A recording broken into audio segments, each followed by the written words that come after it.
पहले हमारे देश में 5-5 साल के शॉर्ट पीरियड ऑफ प्लान होते थे, 5-5 साल के प्लान होते थे। चाइना ऐसे कैसे कर सकता है, माओ जेडोंग ऐसे कैसे कर सकता है कि हमारे जो प्रोफेशनल लोग हैं उनको कंट्री साइड भेजा जा रहा है। तो एक इंडिकेटर्स होते हैं जिसमें लोगों को आजादी दी जाती है। आजादी किस चीज से रिलेटेड उनको आजादी दी जाती है, कौन से डिसीजंस लेने की आजादी दी जाती है। हेलो बच्चे लोग, कैसे हैं आप सब? उम्मीद है आप लोग एकदम मस्त हो गए। सो मैं हूं ताना मुंजाल।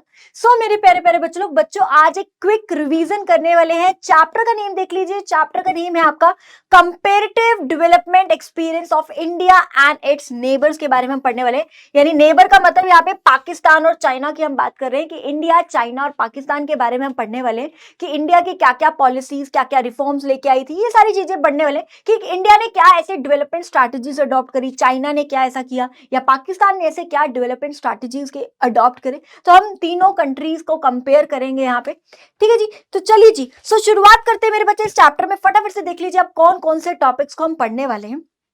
तो सबसे पहले समझेंगे डेवलपमेंट स्ट्रैटेजीज ऑफ इंडिया का टॉपिक समझेंगे। यहाँ पे इंडिया लिखा हुआ है, मे बी आपको विजिबल ना हो।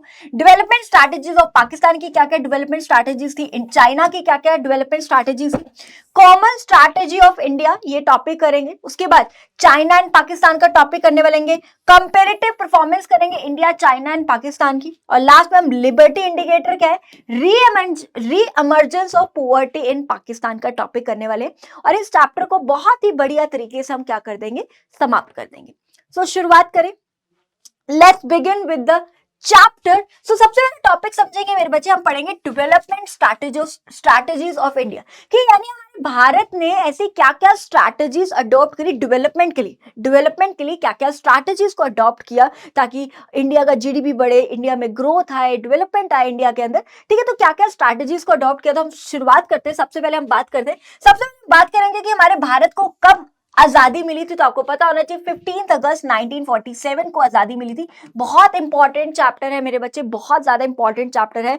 हर एक चीज जो है मैं आपको बताने वाली हूँ, हर एक चीज के आपको ईयर्स मिल जाएंगे। इस चैप्टर के ईयर्स प्लीज प्लीज बहुत इंपॉर्टेंट है। जो ईयर्स आपको दिख रहे हैं उस पर प्लीज लिख लीजिएगा कहीं पर, बहुत इंपॉर्टेंट है, ठीक है जी। तो सबसे पहले हमारे देश को आजादी कब मिली थी, 15 अगस्त 1947 को जो है हमारे देश को आजादी मिली थी, आपको पता है। और हमारे भारत ने क्या फॉलो किया था, मिक्स्ड इकोनॉमिक सिस्टम अडॉप्ट किया था। मिक्स्ड इकोनॉमिक सिस्टम का मतलब क्या है कि हमारे भारत में गवर्नमेंट प्लस इंडिविजुअल दोनों का ही क्या होता है, कंट्रोल होता है। यानी जो डिजीजेस लिए जाते हैं, है ना, क्या बनाना है, कैसे बनाना है, किसके लिए बनाना है, किस प्राइस पे बनाना है, जो भी डिजीजेस है वो दोनों के द्वारा लिए जाते हैं, गवर्नमेंट और इंडिविजुअल, यानी दोनों का ही इक्वल राइट रहता है। अगर मैं बात करूं तो मिक्स इकोनॉमिक सिस्टम होते हैं। There are 3 types of economic system ना, एक होता है सोशलिस्ट, एक होता है कैपिटलिस्ट और एक होता है मिक्स्ड इकोनॉमी। सोशलिस्ट में सारे डिसीजन कौन लेती है, गवर्नमेंट लेती है। कैपिटलिस्ट में सारे डिसीजन कौन लेते हैं, इंडिविजुअल के द्वारा लिया जाता है। और हमारा देश क्या अडॉप्ट कर रहा था, मिक्स इकोनॉमिक सिस्टम, जहां पे दोनों का कंट्रोल था, ठीक है। लेकिन अगर मैं बात करूं जो मेजर रोल था वो ऑब्वियसली किसका था, गवर्नमेंट का रोल था। So government plays an important role in growth and development of the economy, कि हमारी जो गवर्नमेंट है, सरकार है, उसने बहुत ज्यादा इंपॉर्टेंट रोल था उसका देश में ग्रोथ और डेवलपमेंट लाने के लिए, ठीक है जी। उसके बाद हम बात करेंगे अब क्या क्या स्ट्रैटेजीज अडॉप्ट करी थी भारत ने। शुरुआत से लेकर अब तक बात करेंगे कि भारत ने क्या क्या स्ट्रैटेजीज अडॉप्ट करी थी ताकि देश में क्या है, डेवलपमेंट आए। तो सबसे पहले क्या आई थी, इकोनॉमिक प्लानिंग आई थी। कब आई थी, 1951 में। हमें पता है प्लानिंग कमीशन कब आ गई थी, 1950 में। हमारे देश में, हमारे भारत में प्लानिंग कमीशन आ कब गई थी, 1950 में। लेकिन जो पहला प्लान है वो कब आया था, 1951 में आए थे। यानी वो 5-5 साल के, अगर आपको याद हो, वो प्लान थे, राइट। वो फर्स्ट सेकेंड ईयर प्लान है ना, first 5 year plan, second 5 year plan, ऐसे टोटल आपके 12 प्लान आए थे। तो वही पहला प्लान आपका कब आया था, 1951 से 1956। और लास्ट प्लान आपको याद होना चाहिए कब आया था, 2012 से 2016, ठीक है जी। या तक क्लियर है सबको। चलिए, तो इकोनॉमिक प्लानिंग लेके आए थे ताकि देश में क्या है, ग्रोथ है। तो 5-5 साल के लिए प्लान्स बनाए जाते थे और फिर देखा जाता था कि वो प्लान्स डिसाइड करे जाते थे कि इन 5 साल में ऐसा क्या करना है ताकि देश में क्या है, ग्रोथ आए, डेवलपमेंट वगैरह आए। चलिए, उसके बाद आईपीआर लेके आए थे हम, इंडस्ट्रियल पॉलिसी रेजोल्यूशन 1956 में जो है आईपीआर आया था। जब देश आजाद हुआ था 1947 में, हमारे देश को आजादी मिली थी। उसके बाद हमारा जो है एक पहला आईपीआर आया था 1948 के अंदर। लेकिन ये आईपीआर इतना ज्यादा, मैं कह सकती हूँ, सक्सेसफुल नहीं रहा था। मतलब इसमें कुछ ना कुछ कमियां थी। तो इस आईपीआर को रिवाइज किया गया था, कुछ चेंजेस करे गए थे। और जो सेकंड आईपीआर कब आया था, याद रखना, ये आपका सेकंड आईपीआर था, जो आपके ये आपका सेकंड आईपीआर था आपका, और जो आपका आया था सेकंड 5 ईयर प्लान के अंदर आया था 1956 में ना, जो आपका सेकंड 5 ईयर प्लान के अंदर आता है। तो याद रखना ये आपका कब आया था, सेकंड 5 ईयर प्लान के अंदर आया था। ठीक है जी। तो आपका आईपीआर आया था इंडस्ट्रियल पॉलिसी रेजोल्यूशन, आईपीआर 1956 आया था। इसके तहत गवर्नमेंट ने क्या किया था, आपको याद होगा, गवर्नमेंट ने 3 शेड्यूल्स बना दिए थे कि वो इंडस्ट्रीज, कुछ इंडस्ट्रीज ऐसी होंगी जो सिर्फ गवर्नमेंट के कंट्रोल में होगी, कुछ इंडस्ट्रीज ऐसी थी जो गवर्नमेंट और प्राइवेट सेक्टर दोनों के कंट्रोल में थी, लेकिन मेजर रोल किसका था, ऑब्वियसली गवर्नमेंट का था, और सेकेंडरी रोल किसका था, प्राइवेट सेक्टर का था। और कुछ इंडस्ट्रीज थे जिसमें जो है प्राइवेट सेक्टर को कंट्रोल दिया गया था, लेकिन प्राइवेट सेक्टर खोल सकते थे, लेकिन फिर भी मेजर रोल जो था गवर्नमेंट का था। गवर्नमेंट का बहुत ज्यादा कंट्रोल रहता था उन पे, गवर्नमेंट बहुत सारे रूल रेगुलेशन बनाती थी जो प्राइवेट सेक्टर को फॉलो करना पड़ता था, लाइसेंस लेना पड़ता था गवर्नमेंट से, इंडस्ट्री खोलनी है, प्रोडक्शन बढ़ानी है, एक्सपेंड करना है बिजनेस, हर एक चीज के लिए गवर्नमेंट से लाइसेंस लेना पड़ता था। लेकिन अगर बैकवर्ड एरियाज में इंडस्ट्री खोलते हैं तो लाइसेंस इजीली मिल जाता था, और कुछ अगर मैं बात करूं कुछ कंसेशंस भी मिलते थे, छूट भी मिलती थी, जैसे बिजली से रिलेटेड या टैक्स से रिलेटेड छूट वगैरह मिलती थी। तो ये सारी चीजें हम यहाँ पे पढ़ चुके हैं ऑलरेडी, आपको पढ़ा चुकी हूँ मैं पहले। उसके बाद इंपोर्ट सब्स्टिट्यूशन पॉलिसी लेके आए थे, जिसको हम इनवर्ड लुकिंग ट्रेड स्ट्रैटेजी भी कहते हैं, जो आपका 1950 में आई थी और कब तक चली थी, 1990 तक चली थी, क्योंकि इसके बाद तो आपके न्यू इकोनॉमिक रिफॉर्म्स आ गए थे। सो इंपोर्ट सब्स्टिट्यूशन पॉलिसी लेके आए थे कि इंपोर्ट नहीं करना, अपने भारत में प्रोडक्शन करो, बाहर की कंट्री से ना खरीदो, अपने देश में प्रोडक्शन करो, अपने देश का सामान खरीदो, ताकि हमारे देश की जो इंडस्ट्रीज है उसको प्रोटेक्ट किया जा सके, हमारे देश की जो डोमेस्टिक इंडस्ट्रीज है उसको प्रोटेक्ट किया जा सके, और हमारे देश का फॉरेन एक्सचेंज रिजर्व बचे, है ना, क्योंकि हम बाहर से इतना ज्यादा इंपोर्ट करेंगे तो बहुत ज्यादा हमारे देश से पैसा जाएगा, ताकि हमारे देश को फॉरेन एक्सचेंज रिजर्व बढ़े। और तीसरा क्या था, हमारा देश सेल्फ सफिशिएंट हो, यानी हम बाहर से ना खरीद के अपने देश में बनाएं, हम सेल्फ डिपेंडेंट हो, हमें किसी बाहर की कंट्रीज पे डिपेंड होने की जरूरत ना। और इसके लिए आपको पता है गवर्नमेंट ने क्या क्या किए थे, वही इंपोर्ट ड्यूटीज लगा दी थी, है ना, इंपोर्ट पे बहुत ज्यादा जो लाइसेंस है उस पर बहुत ज्यादा मुश्किल कर दिया था, बहुत रिस्ट्रिक्ट कर दिया था, इंपोर्ट पे क्वार्टर्स वगैरह लगा दिए थे कि सिर्फ इतनी क्वांटिटी ऑफ गुड्स को इंपोर्ट करेंगे। वो सारी चीजें आपको ऑलरेडी करा चुकी हो, अगर आपने पहले वाले चैप्टर्स कर रखे हैं तो आपके लिए चैप्टर कुछ भी नहीं है। यहां तक क्लियर है सबको, तो ये लेके आए थे। चल जी, उसके बाद ग्रीन रेवोल्यूशन आया था हमारे देश में, 2 फेजेस में आया था ग्रीन रेवोल्यूशन, ये जरूर कर लेना। फादर ऑफ ग्रीन रेवोल्यूशन कौन थे, वो थे हमारे MS स्वामीनाथन जी, जो थे फादर ऑफ ग्रीन रेवोल्यूशन, याद रखिएगा इसको। अब जो ग्रीन रेवोल्यूशन है मेरे बच्चे आपके 2 फेजेस में आया था। पहला जो आया था वो आया था मिड 1960s से मिड 70s में। मिड 1960s का मतलब है 1965 से 1975 के बीच में पहला आपका ग्रीन रेवोल्यूशन आया था, पहला फेज जो था ग्रीन रेवोल्यूशन का। और दूसरा फेज आपका आया था मिड 70s से लेके मिड 80s, मतलब 1975 से 1985 के बीच में जो है आपका दूसरा फेज आया था। अगर बात करें जो आपका पहला फेज था वो इतना ज्यादा सक्सेसफुल नहीं हुआ था। क्यों नहीं होता, क्योंकि कुछ ही फूड ग्रेन जो है, मतलब ग्रीन रेवोल्यूशन का मतलब क्या था, ग्रीन रेवोल्यूशन का मतलब बेसिकली क्रॉप से रिलेटेड था कि अच्छी क्वालिटी की सीड्स यूज करो, फर्टिलाइजर, पेस्टिसाइड, इंसेक्टिसाइड, इन सब का इस्तेमाल करो ताकि प्रोडक्शन वगैरह बढ़े, फूड ग्रेन्स की प्रोडक्शन हमारे देश में बढ़े। लेकिन वो इतने ज्यादा एक्सपेंसिव इनपुट्स थे, अगर मैं बात करूं तो कुछ ही फूड ग्रेन्स में इस्तेमाल किया जा रहा था, हर टाइप के फूड ग्रेन्स में हम उसको इस्तेमाल नहीं कर रहे थे, पहली ये चीज। और दूसरा, वो इतने ज्यादा एक्सपेंसिव थे कि सिर्फ अमीर फार्मर्स उसको अफोर्ड कर पा रहे थे, गरीब फार्मर्स उसको अफोर्ड कर ही नहीं पा रहे थे, जिससे हमारे देश में इनइक्वालिटी की प्रॉब्लम भी आ रही थी। तो ये सारी चीजें थी, यानी कुछ प्रॉब्लम्स थी। और जो पहला ग्रीन रेवोल्यूशन है सिर्फ कुछ ही एरियाज में स्प्रेड हुआ था, हर एरियाज में स्प्रेड नहीं हुआ था। लेकिन जो सेकंड फेज था ग्रीन रेवोल्यूशन का वो बहुत ज्यादा स्प्रेड हो गया था, बहुत सारी फूड ग्रेन्स में स्प्रेड हुआ था, बहुत सारे एरियाज में स्प्रेड हुआ था।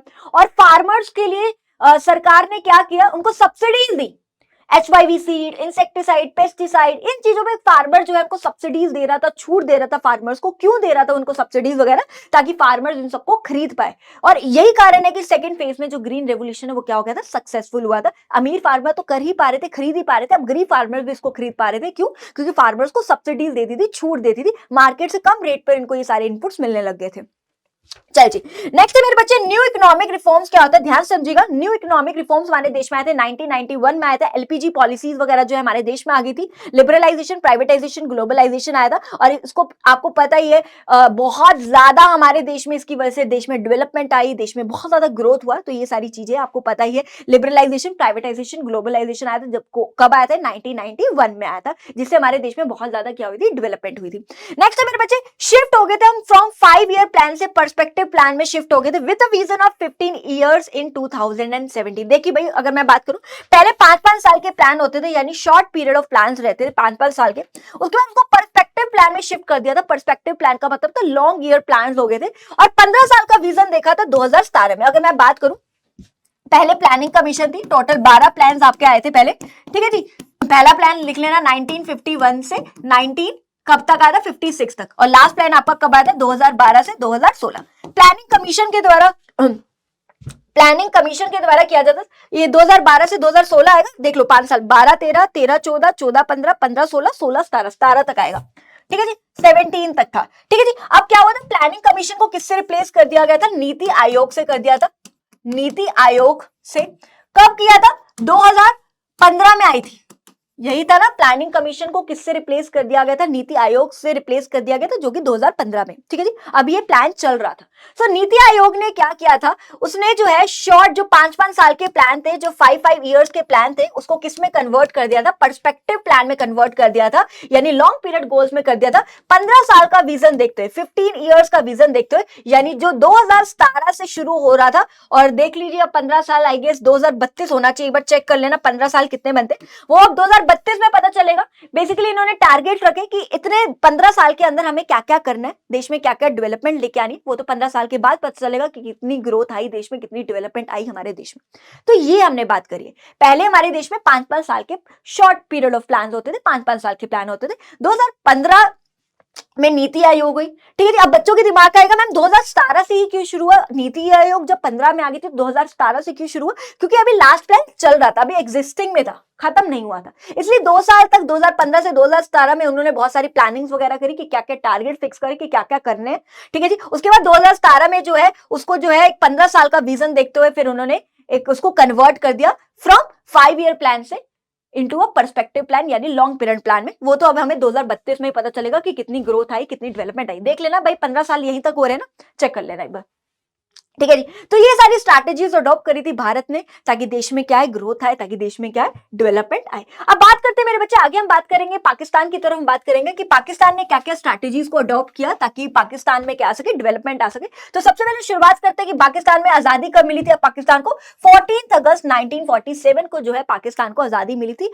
आप लोगों को पता होगा पहले इंडिया पाकिस्तान एक था, पाकिस्तान को हमसे एक दिन पहले आजादी मिली थी, हमें 15 अगस्त को मिली थी, तो पाकिस्तान को कब मिली थी, 14 अगस्त को मिली थी। और पाकिस्तान में भी जो है मिक्स इकोनॉमिक सिस्टम का अडॉप्ट किया, यानी यहाँ पे भी जो है गवर्नमेंट और एक इंडिविजुअल दोनों का ही जो है अधिकार होता था, मतलब रोल होता था, ठीक है जी। लेकिन जो मेजर रोल ऑब्वियसली वो किसका होता था, गवर्नमेंट का होता था देश में ग्रोथ और डेवलपमेंट लाने के लिए। लेकिन गवर्नमेंट का जो है एक मेजर रोल होता था देश में ग्रोथ और डेवलपमेंट लाने के लिए, ठीक है। यहाँ पे पाकिस्तान ने भी इकोनॉमिक प्लानिंग्स लेके आई थी, पाकिस्तान भी इकोनॉमिक प्लानिंग लेके आई थी। वो कब लेके आई थी, 1956 में आई थी। लेकिन हमारी इकोनॉमिक प्लानिंग कब आई थी, हमारी इकोनॉमिक प्लानिंग 1951 में। 1956 में तो हमारा सेकंड 5 ईयर प्लान चल रहा था, और पाकिस्तान का पहला प्लान आया था, कब आया था, 1956 में, वही 5-5 साल के प्लान, ठीक है। उसके बाद पाकिस्तान ने भी इंपोर्ट सब्स्टिट्यूशन पॉलिसी को अडॉप्ट किया, जैसे हमने किया था इंपोर्ट सब्स्टिट्यूशन पॉलिसी, वैसे ही पाकिस्तान ने भी उसको इंपोर्ट सब्स्टिट्यूशन पॉलिसी को अडॉप्ट किया, जो कि 1950s में किया। 1950s का मतलब है लगभग 1950 से 1960s के बीच में जो है पाकिस्तान ने, अगर मैं बात करूं तो इंपोर्ट सब्स्टिट्यूशन पॉलिसी को अडॉप्ट किया, वही कि बाहर की कंट्री से इंपोर्ट नहीं करेंगे, अपने देश में प्रोडक्शन करेंगे, ताकि हमारा देश सेल्फ सफिशिएंट हो, डोमेस्टिक इंडस्ट्रीज को प्रोटेक्ट किया जा सके, वही सेम मेन ऑब्जेक्टिव थे अगर मैं बात करूं। लेकिन पाकिस्तान ने भी, याद रखना, कब करी थी इंपोर्ट सब्स्टिट्यूशन पॉलिसी, कब लेके आई थी, तो याद रखना। उसके बाद पाकिस्तान ने भी ग्रीन रेवोल्यूशन लेके आई थी, पाकिस्तान भी, वो कब लेके आई थी, 1950s में लेके आई थी। 50s का मतलब सेम ही है, 50-60s के बीच में लेके आई थी। हम कब लेके आए थे, मिड 1960, मतलब अगर मैं बात करूं मिड, उसकी सिंपल बात करते हैं, हम कब लेके आए थे, हमारा जो पहला ग्रीन रेवोल्यूशन आया था वो कब आया था, 1965 से 75 के बीच में आया था। और पाकिस्तान का जो पहला अगर ग्रीन रेवोल्यूशन की बात करूं तो पाकिस्तान का कब आया था, 1950 से 1960s, मतलब पहले आया था हमसे। मेन ऑब्जेक्टिव क्या था, फूड ग्रेन्स की प्रोडक्शन को क्या करना, बढ़ाना। इनका मेन ऑब्जेक्टिव ही यही था कि ज्यादा फूड ग्रेन्स की प्रोडक्शन हो, और पाकिस्तान एग्रीकल्चर सेक्टर में हम इंडिया से भी आगे है, ठीक है। और इसका यह भी कारण था कि जब बंटवारा हुआ था तो कुछ रिच फूड प्रोड्यूसिंग एरियाज जो थे वो पाकिस्तान में चले गए थे, जैसे कि वेस्ट पंजाब हो गया, सिंध हो गया, जिसमें बहुत ज्यादा जो है फूड ग्रेन्स की प्रोडक्शन होती, वो कहां चले गए थे, पाकिस्तान में चले गए थे। और ये भी कारण है कि पाकिस्तान जो है एग्रीकल्चर सेक्टर में काफी आगे था, ठीक है जी। चल जब आप आगे बात करते हैं, जो capital good industries, capital good industries मतलब जो मशीनों की प्रोडक्शन होती है, जहां पे मशीनें वगैरह बनती है, वो नेशनलाइज कर दी गई थी। नेशनलाइज का मतलब वो गवर्नमेंट के कंट्रोल में आ गई थी। कब आई थी? 1970s में आई थी लगभग। अगर मैं बात करूं शुरुआती ऑफ 1970s, और कब तक गवर्नमेंट के कंट्रोल में लगी रही थी? लगभग 1980s तक। 80s मतलब स्टार्टिंग ऑफ 1980s तक रही थी, लेकिन उसके बाद डी नेशनलाइज कर दिया गया। डी नेशनलाइज का मतलब है कि अब वो गवर्नमेंट के कंट्रोल नहीं, अब उसको प्राइवेटाइज कर दिया गया कि अब प्राइवेट सेक्टर भी जो है कैपिटल गुड की इंडस्ट्रीज खोल सकते हैं, यानी मशीनें बनाने वाली इंडस्ट्रीज वगैरह खोल सकते हैं, जो कि 1980s में कर दिया गया था। अगर मैं बात करूं, एक बार इस पॉइंट को हम एक बार रखते हैं, एक बार आगे चलिए। इकोनॉमिक रिफॉर्म कब आया था पाकिस्तान में? 1988 में आया था। इंडिया से पहले आया था, हमारा 1991 में आया था, और पाकिस्तान का कब आया था? 1988 के अंदर आया था।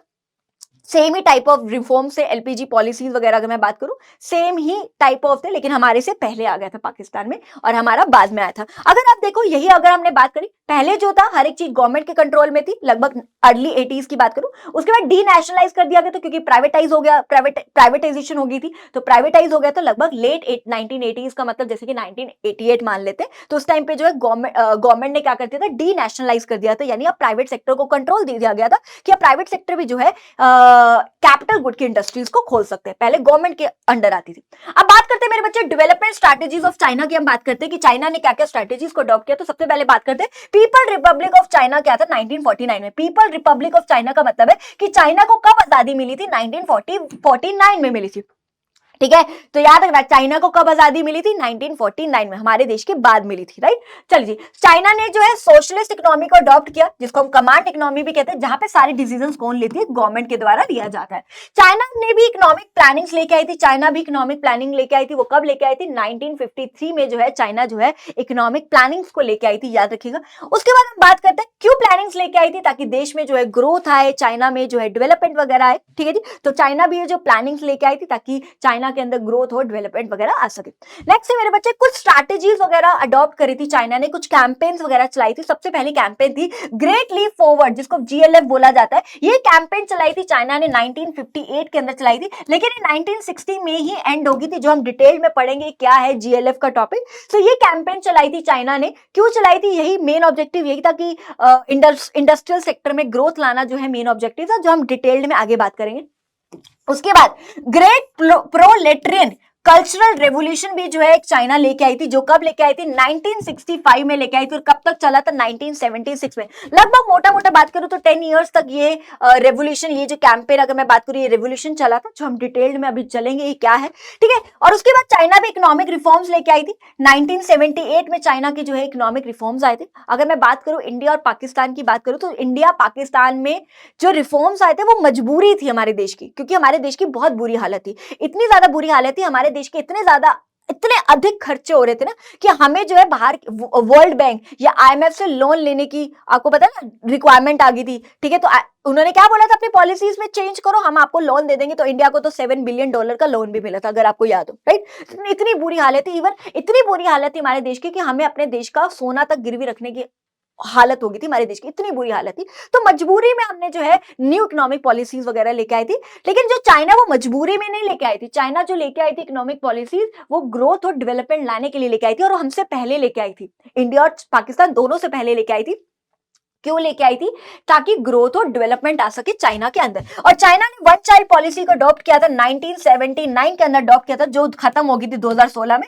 उसके बाद अब टू चाइल्ड पॉलिसी अडॉप्ट कर लिया 2016 में। क्यों करी थी? ऑब्वियसली पॉपुलेशन को कंट्रोल करना मेन ऑब्जेक्टिव था, जो हर एक चीज को हम डिटेल में पढ़ेंगे, आप टेंशन मत लीजिए, यहाँ से सारी की सारी चीजें हम बात करेंगे। तो ये सारी स्ट्रैटेजीज जो है चाइना ने अडॉप्ट करी, ताकि चाइना में क्या आ सके? डेवलपमेंट आ सके, चाइना में क्या आ सके? ग्रोथ हो सके। तो चलिए जी, सबसे पहले हम ग्रेट लीप फॉरवर्ड की तरफ मूव करते हैं। What is great leap forward? कब आया था देखते हैं। तो ग्रेट लीप फॉरवर्ड कब आया था? 1958 में आया था, ठीक है जी। और कब खत्म हो गया था? 1960 में ही खत्म हो गया था। मुश्किल से 2 साल चला था। क्यों इतनी जल्दी ही क्यों खत्म हो गया था, हम बात करेंगे, ठीक है जी। तो फटाफट से देख लीजिए, ये जो कैंपेन है वो कब स्टार्ट हुई थी? 1958 में स्टार्ट हुई थी, चाइना के अंदर स्टार्ट हुई थी। और किसके द्वारा की गई थी स्टार्ट? माओ सी टोंग जेडोंग के द्वारा स्टार्ट की गई थी, जिसको हम माओ जेडोंग भी बोलते हैं। आपकी किताबों में शायद माओ जेडोंग लिखा होगा, तो जिसको हम माओ जेडोंग बोलते हैं। तो ये जो कैंपेन है वो किसके द्वारा स्टार्ट हुई थी? माओ जेडोंग के द्वारा। अगर ये आपको हंसता खेलता ये इंसान दिख रहा है ना, खुश होता हुआ इंसान दिख रहा है, ये है माओ जेडोंग। इनके द्वारा ये कैंपेन चलाई गई थी। इन्होंने क्या बोला? इन्होंने ये बोला, लोगों को ये बोला कि अब जो है हम इंडस्ट्रीज को खोलेंगे, अपने घर के जो बैकयार्ड होते हैं, बैकयार्ड मतलब जो आंगन होता है, घरों के जो आंगन होते हैं, वहां पे हम इंडस्ट्रीज को खोलेंगे, भट्ठा लगाएंगे, इंडस्ट्रीज को खोलेंगे। और कौन सी इंडस्ट्रीज खोलेंगे? स्टील की इंडस्ट्रीज को खोलेंगे। तो लोगों को बोला कि अब हम अपनी इंडस्ट्रीज को खोलेंगे और उस इंडस्ट्री से बहुत पैसा कमाएंगे और बहुत ज्यादा इंडस्ट्रियल ग्रोथ करेंगे। तो इसकी वजह से हुआ क्या, बहुत सारे जो लोग है उसकी बातों में बहक के क्या हो गए थे, बहुत सारे लोग जो है एग्रीकल्चर सेक्टर को छोड़ के इंडस्ट्रियल सेक्टर की तरफ शिफ्ट हो गए थे और उन्होंने अपने घरों में, अपने घरों के जो आंगन है उनमें भट्टे वगैरह लगाना शुरू कर दिए थे। अगर आप देख पा रहे हो, भट्टे वगैरह पुरानी टेक्नोलॉजी यूज कर रहे थे, भट्टे वगैरह लगाना शुरू कर दिए थे और प्रोडक्शन वगैरह शुरू कर दिए थे। लेकिन कुछ फायदा नहीं होता क्योंकि बहुत पुरानी टेक्नोलॉजी का यूज किया जा रहा था, तो बहुत ज्यादा उनको प्रॉफिट वगैरह नहीं हो, कुछ फायदा नहीं हुआ था ज्यादा। हम बात करेंगे। तो भाई ये कैंपेन कब स्टार्ट हुई थी, किसके द्वारा स्टार्ट करेगी, देख लेना। मेन ऑब्जेक्टिव क्या था, अचीव करना industrial and economic development at a faster rate. जो माओ जेडोंग थे उन्होंने लोगों को बोला कि हम अब इंडस्ट्रीज को खोलेंगे, घरों के बैकयार्ड वगैरह में खोलेंगे। क्यों लेके आए थे? ताकि इंडस्ट्रियल की ग्रोथ हो और इकोनॉमिक डेवलपमेंट हो। इकोनॉमिक डेवलपमेंट का मतलब है ताकि इंडस्ट्रीज से ग्रोथ हो, यानी ज्यादा प्रोडक्शन हो, और जितना ज्यादा प्रोडक्शन होगा उतना ज्यादा देश का जीडीपी बढ़ेगा, और जितना ज्यादा देश का जीडीपी बढ़ेगा उतनी ही चाइना की जो है, चाइना उतना ही ज्यादा क्या करेगा, डेवलप करेगा, बहुत ज्यादा फास्टर रेट से डेवलप करेगा। तो यही वो चाहते थे। इसलिए लोगों को क्या इंकरेज किया, उन्होंने बोला कि अब हम इंडस्ट्रीज वगैरह को खोलेंगे अपने घर के बैकयार्ड में, जो आंगन वगैरह में खोलेंगे। तो बहुत सारे लोग जो है एग्रीकल्चर सेक्टर को छोड़ के कहां पे आ गए थे, अपने घर के आंगन में जो है इंडस्ट्रीज को खोलना शुरू हो गए थे, भट्टा लगाना शुरू हो गए थे। लेकिन कुछ फायदा नहीं हुआ था, कुछ ज्यादा उनको प्रॉफिट वगैरह नहीं हुआ था उस चीज से।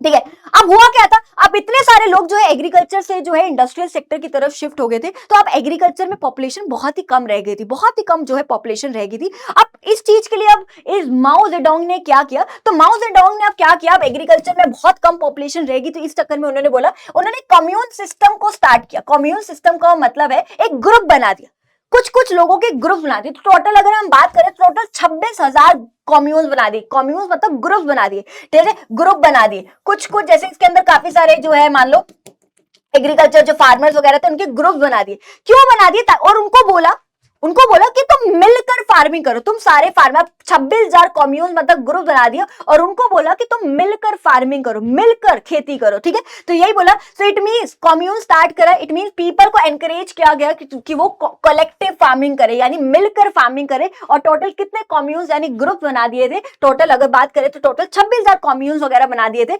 सारी पॉपुलेशन को कवर करते। सारी पॉपुलेशन मतलब जो एग्रीकल्चर सेक्टर में पॉपुलेशन डिपेंड है अभी भी उनके, एक देखो बहुत सारी पॉपुलेशन एग्रीकल्चर पे इंडस्ट्रीज पे शिफ्ट हो गई थी, तो बहुत कम पॉपुलेशन रह गई थी अब एग्रीकल्चर सेक्टर पे।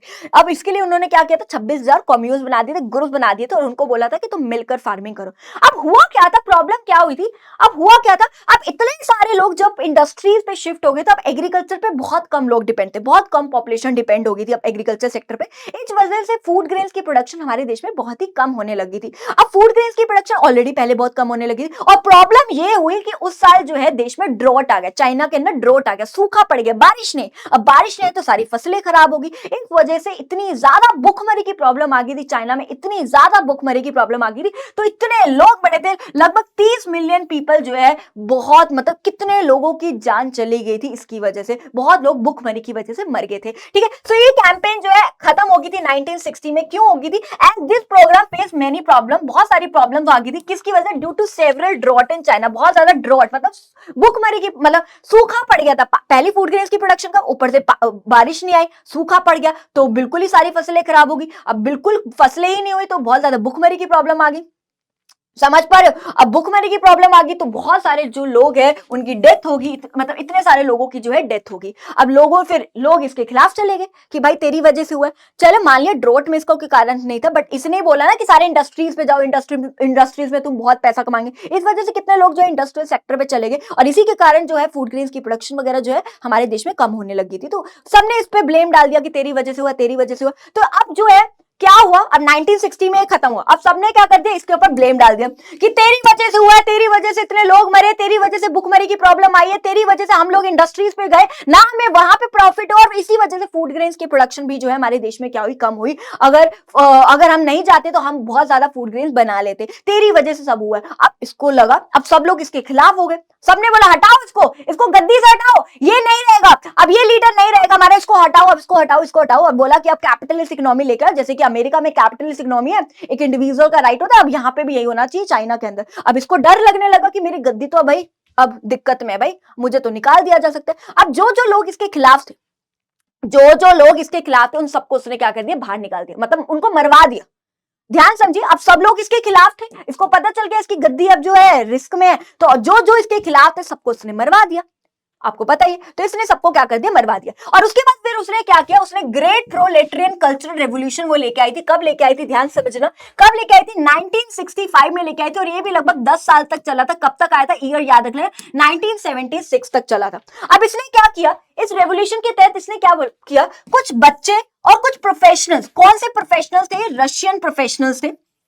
प्रोफेशनल मतलब जैसे कि टीचर्स वगैरह हो गए, कोई प्रोफेसर हो गए, कोई लॉयर वगैरह हो गए, ये होते प्रोफेशनल लोग। कुछ बच्चे और कुछ रशियन के प्रोफेसर। रशियन के प्रोफेसर क्यों, क्योंकि उस टाइम पे चाइना और रशिया का बहुत अच्छा एक कांटेक्ट था, एक बहुत अच्छा एक मैं कह सकती हूँ कि बहुत अच्छे कनेक्शंस थे। तो इस वजह से रशिया ने ना अपने कुछ प्रोफेशनल्स को चाइना के अंदर भेजे हुए थे, ठीक है। तो इसने क्या किया, इस माओ जेडोंग ने क्या किया, कुछ बच्चों को और जो रशिया के प्रोफेशनल्स थे उनको कहां भेजा, कंट्री साइड में, यानी गांवों वगैरह में भेजा। उन्होंने क्या किया, इन बच्चों को प्रोफेशनल को कहां पे भेजा, कंट्री साइड यानी गांवों विलेज वगैरह में भेजा, और उनको बोला कि वहां जाओ और वहां पे गांवों के लोगों से मिलो, जानो कि उनको क्या दिक्कतें आ रही है, ताकि गांवों में क्या हो सके, थोड़ी बहुत डेवलपमेंट हो सके। तो ये इसने किया, ठीक है जी। तो अब इसने ये रेवोल्यूशन लेके आया कि गांवों में डेवलपमेंट वगैरह हो सके, तो इसलिए जो बच्चों को और कुछ प्रोफेशनल्स को कहां पे भेज दिया, गांवों वगैरह में भेज दिया, ताकि उनमें एक एक्सपर्टीज आए, नॉलेज वगैरह है, उनको पता चले कि गांवों में क्या लोगों को दिक्कत वगैरह आ रही है, ये सारी पता चले,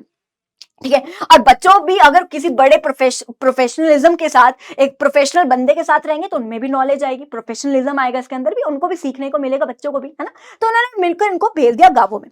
अब रशिया को पता चल गया कि भाई हमारे जो प्रोफेशनल इंसान है, हमारे जो प्रोफेशनल लोग हैं, उनको गांवों में भेजा जा रहा है। रशिया को ये तो बात पसंद ही नहीं है कि भाई चाइना ऐसे कैसे कर सकता है, माओ जेडोंग ऐसे कैसे कर सकता है कि हमारे जो प्रोफेशनल लोग हैं उनको कंट्री साइड भेजा जा रहा है, उनको ये बात पसंद नहीं है। तो फिर उनके बीच में आपस में कंफ्लिक्ट हो गए, चाइना और रशिया के बीच में, और रशिया ने अपने सारे के सारे प्रोफेशनल लोग को वापस अपने रशिया में बुला लिया, वापस बुला लिया, ठीक है जी। अब वापस बुला लिया तो ये वाला रेवोल्यूशन भी फेल हो गया, मतलब खत्म हो गया, ठीक है, जो कि कब खत्म हो गया, 1976 में खत्म हो गया। तो वही है, तो ये initiative chairman of Chinese community party किसके द्वारा लिया गया था, माओ जेडोंग के द्वारा लिया गया था। कब आया था ये देख लेना, और कब तक कंटिन्यू रहा था तब तक देख लीजिए। स्टूडेंट्स और प्रोफेशनल को कहां भेजा गया, गांवों में भेजा गया, ताकि वो उनको पता चले कि गांवों में क्या दिक्कतें आ रही हैं लोगों को, और गांवों में थोड़ी बहुत डेवलपमेंट हो सके, है ना। तो वो ये मेन ऑब्जेक्टिव था। अब रशिया को पता चला कि उनके जो प्रोफेशनल, उनको गांवों में कंट्री साइड भेजा जा रहा है, जिनको पसंद नहीं आई, तो आपस में उनकी कंफ्लिक्ट हो गई, इंडिया और चाइना और पाकिस्तान के बीच में एक कंफ्लिक्ट हो गए, तो चाइना और रशिया के बीच में कंफ्लिक्ट हो गए। सो जो रशियन गवर्नमेंट थी उन्होंने अपने अगर मैं बात करूं प्रोफेशनल्स को जो है वापस रशिया में बुला लिए थे, और ये भी खत्म हो गया था, ठीक है। यहां तक क्लियर होगा सबको।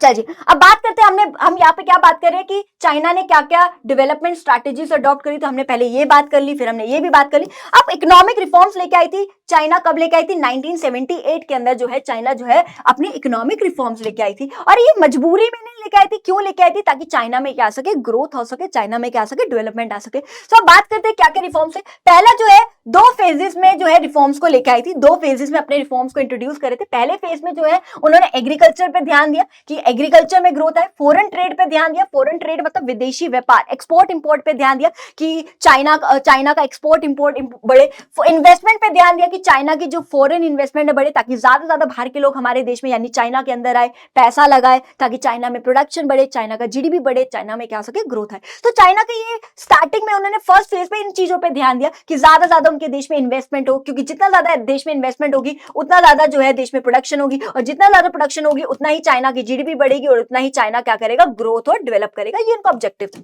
अगर हम अपने भारत की बात करें, जब हम एलपीजी पॉलिसी लेके थे, हमने तो एग्रीकल्चर सेक्टर को तो निगलेक्ट ही कर दिया था, और यही तो कारण है कि हमारे देश में वन साइडेड ग्रोथ हुई थी। हमारा इंडस्ट्रियल सेक्टर तो बहुत ग्रो हो गया था, लेकिन एग्रीकल्चर सेक्टर को तो हमने देखा ही नहीं था, उस पर नजर ही नहीं मारी थी, उसको तो हमने बिल्कुल ही निगलेक्ट कर दिया था, अनइक्वल ग्रोथ हुई थी। तो भाई लेकिन चाइना ने ऐसा नहीं किया, चाइना ने एग्रीकल्चर सेक्टर को भी ग्रो करने के लिए बहुत सारे इनिशिएटिव्स लिए, फॉरेन ट्रेड बढ़े, एक्सपोर्ट इंपोर्ट बढ़े, इन्वेस्टमेंट बढ़े उनके देश में, ज्यादा ज्यादा एफडीआईज की फॉर्म में पैसा आए, ताकि प्रोडक्शन बढ़े, ताकि जीडीपी बढ़े चाइना का, ताकि चाइना क्या कर सके, ग्रोथ कर सके। तो पहले फेज में उन्होंने यहाँ पे ध्यान दिया। अगर सेकंड फेज की बात करूं तो उन्होंने फिर इंडस्ट्रीज पे ध्यान दिया, इंडस्ट्रीज में कैसे ग्रोथ आए, कैसे उनमें डेवलपमेंट आ सके। तो इसके लिए उन्होंने बहुत सारी जो प्राइवेट फर्म्स होगी, या फिर जो भी एक विलेज एंटरप्राइजेस, जो गांवों में छोटे छोटे अगर कोई अपना कोई बिजनेस वगैरह वगैरह खोलना चाहते हैं तो उनको अलाउ कर दिया था कि वो अपना कोई ना कोई प्रोडक्शन वगैरह कर सकते हैं, यानी प्राइवेट एंटरप्राइजेस को, और जो भी गांवों में जो कोई अपना छोटा मोटा कोई फैक्ट्री इंडस्ट्री खोलना चाहता है, छोटा मोटा कोई अगर खोलना चाहती है इंडस्ट्री वगैरह खोलना चाहता है तो उनको परमिशन दे दी थी कि वो भी इंडस्ट्रीज वगैरह को खोल सकते हैं। उसके अलावा वो क्या लेके आए थे, चाइना एक ड्यूअल प्राइसिंग पॉलिसी लेके आए थे। ड्यूअल प्राइसिंग का मतलब है दो प्राइसिंग की पॉलिसी। ड्यूअल का मतलब होता है दो। क्या पॉलिसी थी इसमें देख लीजिए, ध्यान से समझना प्लीज इसको। मान लो मेरे बच्चे जो भी प्रोडक्शन हुई, मान लो वीट ग्रो किया, मान लो 100 किलो एग्जांपल लेती हूं मैं, वीट ग्रो हुआ, ठीक है जी। अब 100 किलो जो है वीट ग्रो हुआ, ठीक है जी, तो कुछ जो है एक फिक्स अमाउंट ऑफ, अगर मैं बात करूं फिक्स क्वांटिटी ऑफ जो भी इनपुट या आउटपुट जो भी प्रोड्यूस हो रहे थे चाइना के अंदर, जो भी, चाहे वो एग्रीकल्चर का प्रोडक्ट प्रोड्यूस हो रहा है, चाहे वो इंडस्ट्रीज में कुछ भी प्रोड्यूस हो रहा है, जो भी प्रोड्यूस हो रहा है उसका जो फिक्स अमाउंट ऑफ, चाहे वो इनपुट है चाहे आउटपुट है, उसका जो प्राइस है वो पहले गवर्नमेंट डिसाइड करती है। किसके द्वारा डिसाइड किया जाता है, गवर्नमेंट के द्वारा। जैसे मान लो 20 किलो गेहूं का रेट गवर्नमेंट ने, एग्जांपल लेती हूँ, डिसाइड कर लिया 1000 रुपए, एग्जांपल में लेती हूँ, और वो प्राइस थोड़ा कम ही रखा जाता था ताकि, क्योंकि सोशलिस्ट इकोनॉमी है, सबका सोचती है, अमीर गरीब सबका सोचा जाता है, तो गरीबों का भी सोचा जाता है कि गरीब लोग उसको अफोर्ड कर पाए, तो जनरली प्राइस थोड़ा कम रखते हैं, गवर्नमेंट के द्वारा फिक्स किया जाता है। और जो बाकी बचा हुआ है, बाकी मान लो 80 किलो ले लेती हूँ, जो बाकी जो फसल है उसका जो प्राइस है वो किसके बेसिस पे डिसाइड किया जाता है, market forces of demand and supply के बेसिस पे डिसाइड किया जाता था, और जो प्राइस आया उसको क्या कर देते थे, वो फिक्स कर देते थे। तो ये ड्यूअल प्राइसिंग पॉलिसी को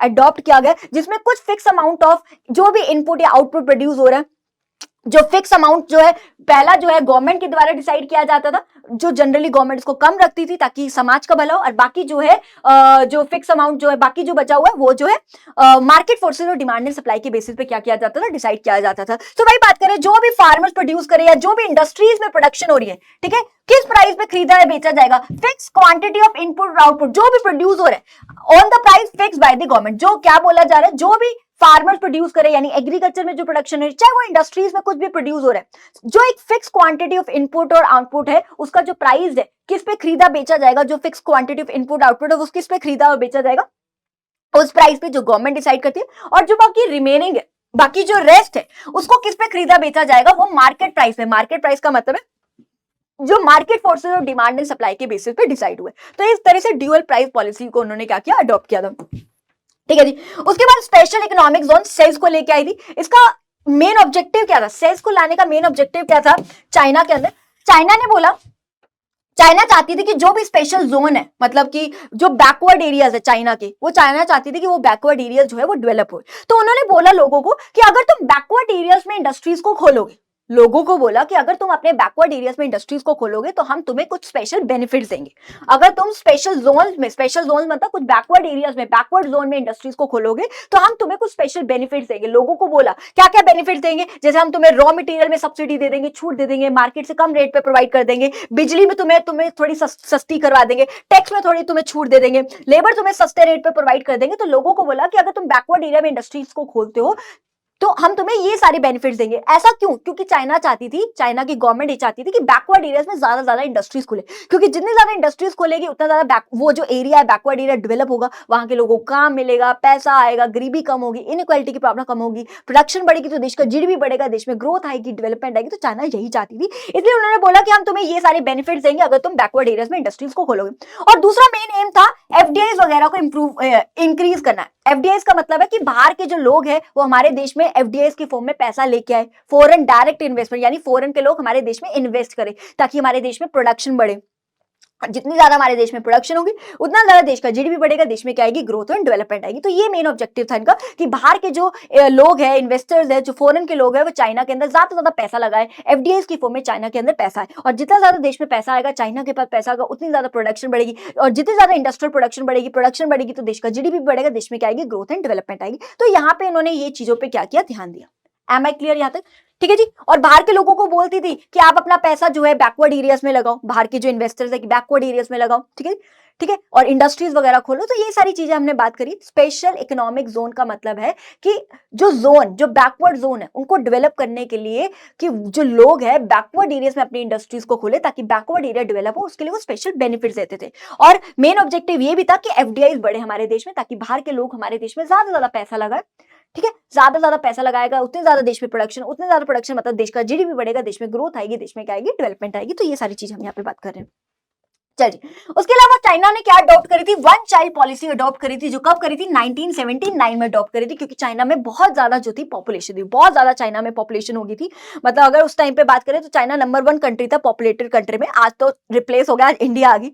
चाहे आपको कागजों में अभी भी कहीं ना कहीं आपको चाइना दिख रही होगी नंबर 1, बट अब इंडिया ने उसको पीछे छोड़ दिया, अब इंडिया नंबर 1 पे, ठीक है जी, चाइना पीछे आ गई, मतलब अब India number 1 country populated countries में आ गए, ठीक है। So one child policy adopt करी चाइना में 1979 के अंदर, चाइना ने अडॉप्ट करी। क्यों अडॉप्ट करी, क्योंकि चाइना में बहुत ज्यादा पॉपुलेशन थी। मेन ऑब्जेक्टिव क्या था, टू कंट्रोल करना पॉपुलेशन, चाइना में जो इतनी ज्यादा पॉपुलेशन बढ़ रही थी उसको कंट्रोल करना। लोगों को बोला गया कि बस एक ही बच्चा आपको करना है, इससे ज्यादा आपको नहीं करना। वन चाइल्ड पॉलिसी अडॉप्ट करी, अगर कोई एक से ज्यादा बच्चा करता है तो उस पर कुछ पेनल्टीज फाइन्स वगैरह लगाते थे, और गवर्नमेंट ये भी बोलती थी अगर तुम एक बच्चा करोगे तो उसका सारा खर्चा सरकार उठाएगी, अगर तुम एक से ज्यादा बच्चे करते हो तो हम तो एक ही का उठाएंगे, दूसरे बच्चे का जो भी खर्चा वो तुम उठाओगे। तो अब लोगों को लगने लगा कि भाई बच्चों के खर्चे भी बहुत, इनके पढ़ाई लिखाई के, हॉस्पिटल्स के बहुत खर्चे हो जाते, ठीक है जी। तो लोगों को अवेयर करने के लिए एक थोड़े से कि लोग सिर्फ एक ही बच्चा पैदा करें, तो इसके लिए सरकार ने थोड़े बहुत कदम उठाए कि हम एक बच्चे का सारा खर्चा उठाएंगे, इस तरीके से सरकार ने किया था, ठीक है। This policy successfully reduce the growth rate of population nearly to half, और इसी पॉलिसी की वजह से जो ग्रोथ रेट थी, जो इतनी ज्यादा ग्रोथ हो रही थी, पॉपुलेशन इतनी ज्यादा बढ़ रही थी चाइना में, वो लगभग आधी, अब बहुत कम स्पीड से जो है चाइना में पॉपुलेशन बढ़ रही थी। बहुत सक्सेसफुल मिशन था ये, ठीक है जी। This policy has led to the fall in ratio in China. Sex ratio का मतलब है कि पर 1000 मेल में कितनी फीमेल्स है, तो फॉल हो गया था। फॉल इन सेक्स रेशियो का मतलब देख लीजिए, फॉल इन सेक्स रेशियो का मतलब widen the gap between number of males and females in the country. देखो मैं सीधी सी बात है कि अगर बात करें 1000 मेन के कंपेरेटिवली जो वुमेन थी वो बहुत ही ज्यादा जो थी कम हो गई थी चाइना में। क्यों, क्योंकि वन चाइल्ड पॉलिसी, तो हर किसी को होता था कि लड़का पैदा हो, एक वंशज आगे बढ़ेगा, वारिस आएगा, है ना। तो हर किसी को होता था कि वारिस आगे बढ़ेगा, अब एक बच्चा ही पैदा हो रहा है तो लड़का ही पैदा हो, समझ पा रहे हो। तो इस वजह से जो गैप है मेल और फीमेल में बहुत ज्यादा बढ़ गया था, बहुत ज्यादा वाइडेंड हो गया था, सेक्स रेशियो हमारा डिक्लाइन हो गया था, यानी एज कंपेयर टू पर 1000 मेल वुमेन बहुत कम रह गई थी, क्योंकि हर किसी को होता था कि लड़का चाहिए, लड़का चाहिए। चाहे वो इंडिया चले जाओ, पाकिस्तान चले जाओ, चाइना चले जाओ, लोगों की मेंटेलिटी वही है, ठीक है जी। अब ये पॉलिसी को डिसकंटिन्यू कर दिया गया था 2016 में। अब लोगों को अलाउ कर दिया गया कि वो 2 बच्चे कर सकते हैं, क्योंकि पॉपुलेशन बहुत ज्यादा कंट्रोल्ड होगी अब चाइना में, तो उनको बोला कि अब आप 2 बच्चे कर सकते हो। 2016 में इसको डिसकंटिन्यू कर दिया था। अब बात करते हैं कॉमन स्ट्रेटेजीज क्या थी इंडिया, चाइना और पाकिस्तान में, कि इंडिया, चाइना, पाकिस्तान की क्या क्या कॉमन स्ट्रेटेजी थी। तो सबसे पहले हम बात करते हैं पब्लिक सेक्टर। ध्यान समझिए, तीनों ही कंट्रीज की अगर मैं बात करूं, इंडिया, चाइना, पाकिस्तान की, तीनों ही कंट्रीज में पब्लिक सेक्टर यानी गवर्नमेंट का बहुत ज्यादा कंट्रोल था, गवर्नमेंट का बहुत ज्यादा योगदान था, ठीक है, ताकि देश में क्या है, ग्रोथ और डेवलपमेंट। तीनों ही कंट्रीज में गवर्नमेंट का बहुत बड़ा योगदान था। तीनों ही कंट्रीज में इकोनॉमिक प्लानिंग आई। इंडिया में कब आई थी, 1951 में, चाइना में कब आई थी, 1953 में, और पाकिस्तान में कब आई थी, 1956 में। तीनों ही कंट्रीज जो है इकोनॉमिक प्लानिंग लेके आई थी। वो 5-5 साल के प्लान बनाए जाते थे ताकि देश में क्या है, ग्रोथ आए, ताकि देश में क्या है, डेवलपमेंट आए। और तीनों कंट्रीज में इकोनॉमिक रिफॉर्म्स आए थे, नए नए चेंज, मतलब पॉलिसीज में चेंजेस आए थे। इंडिया में कब आए थे, 1991 में, है ना। चाइना में कब आई थी, 1978 में, और पाकिस्तान में कब आई थी, 1988 में। ये प्लीज याद रखना, ये क्यों लेके आए गए थे, ताकि तीनों ही देश में क्या आ सके, ग्रोथ आ सके, डेवलपमेंट आ सके। इंडिया और पाकिस्तान तो मजबूरी में लेके आई थी, क्योंकि देश की हालत इतनी बुरी हो गई थी। चाइना मजबूरी में नहीं लेके आई थी, चाइना का ऑब्जेक्टिव था देश में ग्रोथ और डेवलपमेंट लाना। तो तीनों ही कंट्रीज में इकोनॉमिक रिफॉर्म्स, यानी वो आपको पता है ना, पॉलिसीज में जो चेंजेस आए थे, राइट।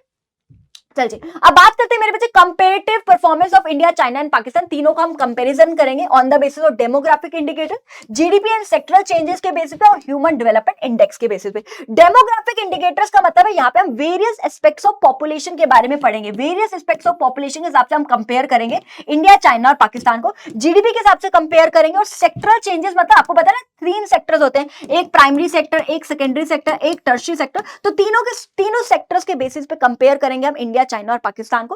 और ह्यूमन डेवलपमेंट इंडेक्स मतलब कुछ इंडिकेटर्स होते हैं, जो हम आगे बात करेंगे कौन कौन से इंडिकेटर्स होते हैं। कुछ इंडिकेटर के हिसाब से जो है हम कंपेयर करेंगे इंडिया, चाइना और पाकिस्तान को, तीनों कंट्रीज को कंपेयर करेंगे।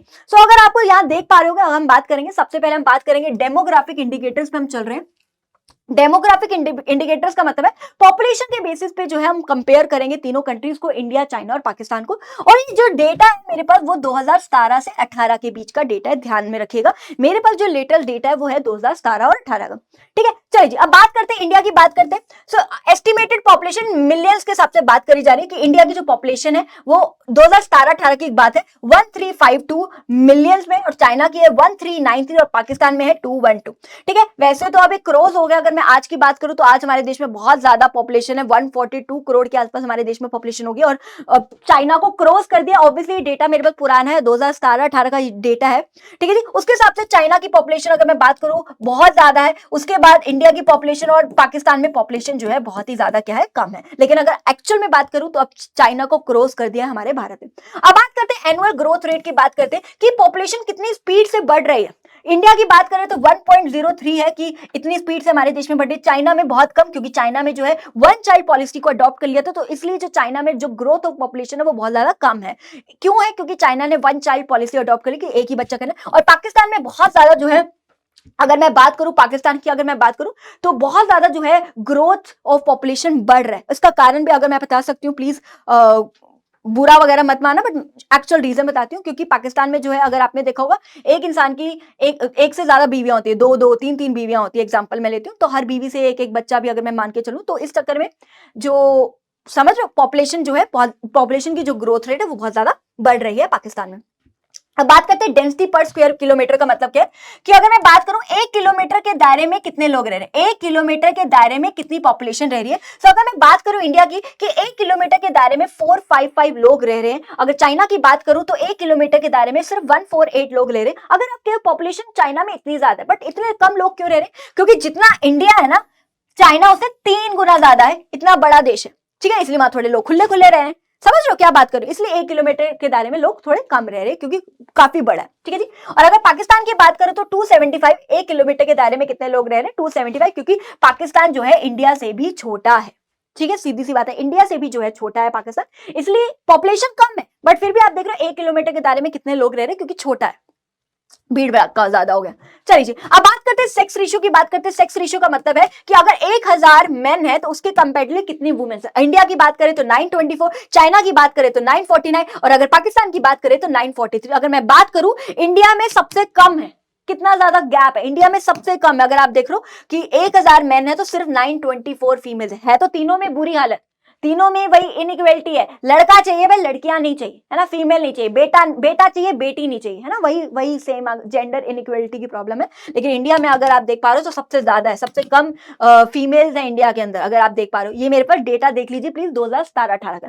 अब बात करते हैं फर्टिलिटी रेट का मतलब है कि एक कपल कितने बच्चे पैदा कर रहे हैं, एक कपल कितने बच्चे पैदा कर रहे हैं। हम इंडिया चाइना पाकिस्तान के हिसाब से बात करते हैं तो एवरेज बात करेंगे 2.2, ये एवरेज है। बच्चे बोलेंगे 0.2 का मतलब क्या है, या तो 2 बच्चा होता है या 3 बच्चे, तो एवरेज निकाला गया, लगभग 2 बच्चे अप्रोक्सीमेटली बात कर सकते हैं इंडिया में करते हैं। यहाँ पे 1.7 लिया गया, एक 1.7 कुछ ये एवरेज निकाला गया कि लगभग 1.7 जो है एक कपल इतने बच्चे पैदा करते हैं। और पाकिस्तान की बात करूं तो लगभग इतना बात करूं कि एक कपल कितने बच्चे पैदा करते हैं, ठीक है जी, ये एवरेज बेसिस पे, ठीक है, कंफ्यूज मत होना, ठीक है जी। अब अर्बनाइजेशन की बात करी जाती है मेरे बच्चे। अर्बनाइजेशन का मतलब ये होता है कि कितने गांव जो है वो शहरों में कन्वर्ट हो गए। अगर मैं बात करूं तो अगर इंडिया की बात करूं तो 34% एरिया जो है वो अर्बनाइज है, यानी शहरी इलाके हैं। अगर चाइना की बात करूं तो 59% जो एरियाज है वो अर्बनाइज है, और पाकिस्तान की बात करूं तो 37% एरिया जो है अर्बनाइज हो गए। चाइना में सबसे ज्यादा अर्बनाइजेशन है, वहां पे अगर आप देखोगे डेवलपमेंट बहुत ज्यादा है, चाइना में इंफ्रास्ट्रक्चर बहुत ज्यादा डेवलप्ड है।